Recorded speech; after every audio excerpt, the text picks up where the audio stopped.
আল্লাহ রাব্বুল আলামিন বলছেন, ওয়া আতিউল্লাহ ওয়া রাসূলা লাআল্লাকুম তুরহামুন।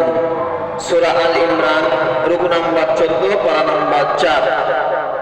তোমরা আল্লাহর এবং রাসূল সাল্লাল্লাহু আলাইহি ওয়াসাল্লামের আপন দ্বিধায় অনুসরণ করো, নিশ্চয়ই তোমাদের প্রতি সহানুভূতি বর্ষণ করা হইবে। সূরা নিসা রুকু নাম্বার 11 পারা নাম্বার 5। মাইয়াতিউর রাসূল ফাকাদ আতা আল্লাহ।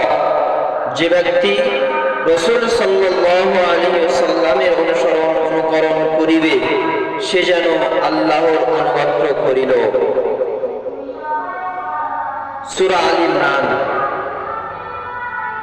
পারা নাম্বার 3।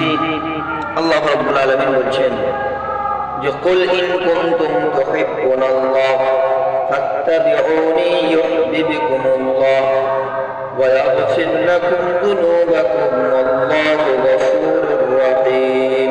হে নবী, আপনি বলে দিন, যদি তোমরা আল্লাহকে পেতে চাও তাহলে আমার অনুসরণ করো, তখন আল্লাহ তোমাদের হয়ে যাবে এবং তোমাদের সমস্ত গুনাহ মার্জনা করিয়ে দেবেন। তিনি অফুরন্ত মাফ করেন এবং রহম করেন। আল্লাহ পাক বলছেন সূরা নিসা আয়াত নাম্বার 107 রুকু নাম্বার 7 পারা নাম্বার 17। আল্লাহ পাক বলছেন, ওয়া মা আরসালনাকা ইল্লা রাহমাতাল লিল আলামিন।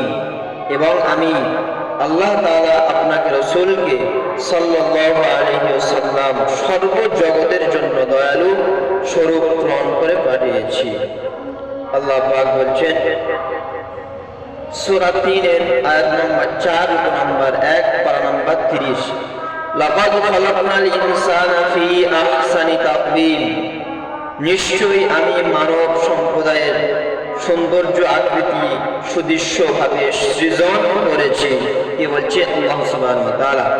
যা আমরা কোরআন থেকে যে কিছু আয়াত বলে আমি তাফসীর করলাম, যদি আমরা প্রত্যেকেই আমল করব ইনশাআল্লাহ।